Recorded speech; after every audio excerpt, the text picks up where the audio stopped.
Hello friend. तो आज मैं फिर से आप सबके लिए लेके आई हूँ एक बहुत ही रोचक कहानी। जब भगवान शिव का महाराष्ट्र में प्रवेश हुआ, जब एक स्त्री का गोपी का रूप धारण करके भगवान शिव महाराष्ट्र में प्रवेश किए थे। आइए सुनते हैं ये रोचक कहानी को। सुनने से पहले चैनल को सब्सक्राइब और वीडियो को लाइक जरूर करें। अब आइए सुने। जब महाराष्ट्र की गूंज सारी त्रिलोकी में गई तो हमारे भोले बाबा के कानों में भी महाराष्ट्र की गूंज गई। भगवान शिव की भी इच्छा हुई मैं महाराष्ट्र में प्रवेश करूं। भगवान शिव बावरे होकर अपने कैलाश को छोड़कर ब्रज में आए। पार्वती जी ने मनाया भी लेकिन त्रिपुरारी माने नहीं। भगवान श्री कृष्ण के परम भक्त श्री आसुरी मुनि, पार्वती जी, नंदी, श्री गणेश, श्री कार्तिकेय के साथ भगवान शंकर वृंदावन के वंशीवट पर आ गए। वंशीवट जहाँ महारास हो रहा था, वहाँ गोलोकवासिनी गोपियां द्वार पर खड़ी हुई थी। पार्वती जी तो महारास में अंदर प्रवेश कर गईं, किंतु द्वारपालिकाओं की श्री ललिता जी ने श्री महादेव जी और श्री आसुरी मुनि को अंदर जाने से रोक दिया। बोली, श्रेष्ठ जनों, श्री कृष्ण के अतिरिक्त अन्य कोई पुरुष इस एकांत महारास में प्रवेश नहीं कर सकता। भगवान शिव बोले कि तो क्या करना पड़ेगा। ललिता सखी बोली कि आप भी गोपी बन जाओ। भगवान शिव बोले कि जो बनाना है जल्दी बनाओ, लेकिन मुझे महारास में प्रवेश जरूर दिलाओ।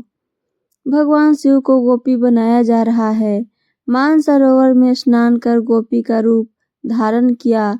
श्री यमुना जी ने षोडश श्रृंगार कर दिया तो सुंदर बिंदी, चूड़ी, नुपुर, ओढ़नी और ऊपर से एक हाथ का घूंघट भी भगवान शिव का कर दिया। साथ में युगल मंत्र का उपदेश भगवान शिव के कान में किया है। भगवान शिव अर्धनारीश्वर से पूरी नारी रूप बन गए। बाबा भोलेनाथ गोपी रूप हो गए। फिर क्या था, प्रसन्न मन से वे गोपी वेश में महाराष्ट्र में प्रवेश कर गए। भगवान ने जब भगवान शिव को देखा तो समझ गए। जब भगवान शिव को देखा तो ये बात समझ गए कि समझ के सोचा कि चलो भगवान शिव का परिचय सबसे करवा देते हैं, जो गोपी बनकर मेरे महाराज का दर्शन करने आए हैं। सभी गोपियां भगवान शिव के बारे में सोच के कह रही हैं, ये कौन सी गोपी है, तो लंबी, तगड़ी और सुंदर, कैसे छम छम चली जा रही है। भगवान कृष्ण शिव के साथ थोड़ी देर तो नाचते रहे, लेकिन जब पास पहुंचे तो भगवान बोले कि रास के बीच थोड़ा हास परिहास हो जाए तो रास का आनंद दोगुना हो जाएगा।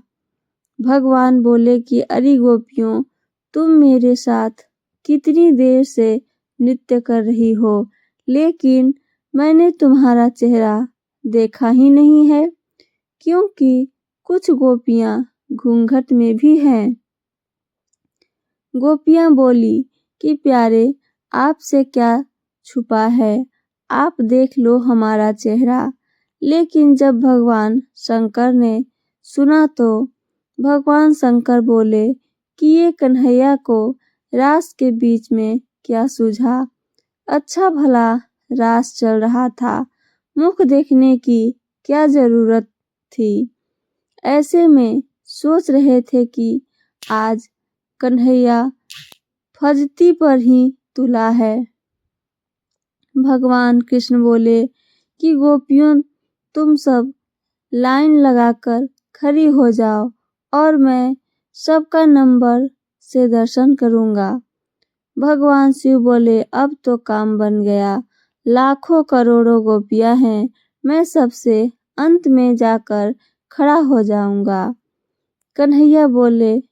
कन्हैया मुख देखते देखते थक जाएगा और मेरा नंबर नहीं आएगा। सभी गोपियां एक लाइन में खड़ी हो गईं और अंत में भगवान शिव जाके खड़े हो गए। जो कन्हैया की दृष्टि अंत में पड़ी तो कन्हैया बोले, नंबर इधर से शुरू नहीं होगा, नंबर पीछे से शुरू होगा। भगवान शिव बोले कि ये तो मेरा ही नंबर आया। भगवान शिव दौड़कर दूसरी ओर जाने लगे तो भगवान कृष्ण गोपियों से बोले, गोपियों, पीछे किसी गोपी का मैं मुख दर्शन करूंगा। पहले इस गोपी का मुख दर्शन करूंगा जो मुख दिखने में इतनी लाज शर्म कर रही है। इतना कहकर भगवान शिव दौड़े और भगवान कृष्ण दौड़े और दौड़कर भगवान शिव को पकड़ लिया और घूंघट ऊपर किया और कहा, आओ गोपीश्वर आओ, आपकी जय हो। बोलिए गोपेश्वर महादेव की जय, शंकर भगवान की जय। श्री राधा आदि गोपीश्वर महादेव के मोहिनी गोपी के रूप को देखकर आश्चर्य में पड़ गईं। तब श्री कृष्ण ने कहा, राधे, यह कोई गोपी नहीं है, ये तो साक्षात भगवान शंकर हैं। हमारे महाराज के दर्शन के लिए इन्होंने गोपी का रूप धारण किया है। तब श्री राधा कृष्ण ने हंसते हुए शिव जी से पूछा, भगवान, आपने यह गोपी वेश क्यों बनाया?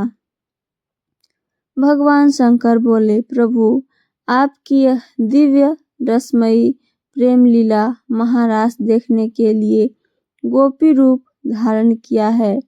इस पर प्रसन्न होकर श्री राधा जी ने श्री महादेव जी से वर मांगने को कहा तो श्री शिव जी ने यह वर मांगा, हम चाहते हैं कि यहाँ आप दोनों के चरण कमलों में सदा ही हमारा वास हो। आप दोनों के चरण कमलों के बिना हम कहीं अन्यत्र वास करना नहीं चाहते हैं। भगवान श्री कृष्ण ने तथास्तु कहकर कालिंदी के निकट निकुंज के पास वंशी वट के सम्मुख भगवान महादेव जी को श्री गोपेश्वर महादेव के नाम से स्थापित कर विराजमान कर दिया। श्री राधा कृष्ण और गोपियों ने उनकी पूजा की और कहा कि व्रज वृंदावन की यात्रा तभी पूर्ण होगी जब व्यक्ति आपके दर्शन कर लेगा।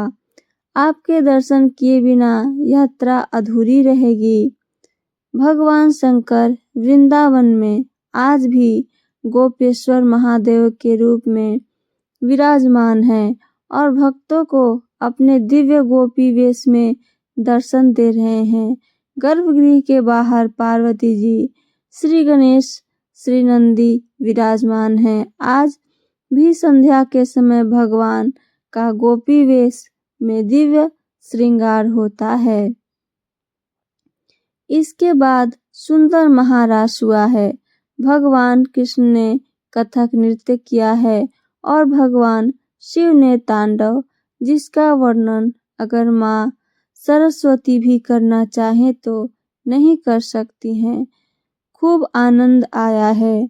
भगवान कृष्ण ने ब्रह्मा की एक रात्रि ले ली है, लेकिन गोपियां इसे समझ नहीं पाईं। केवल अपनी गोपियों के प्रेम के कारण कृष्ण ने रात्रि को बढ़ाकर इतना दीर्घ कर दिया। भगवान ने गोपियों को चीर घाट लीला के समय दिए वचन को पूरा किए हैं। गोपियों ने एक रात कृष्ण के साथ अपने प्राण प्रिय पति के रूप में बिताई है, लेकिन यह कोई साधारण रात नहीं थी।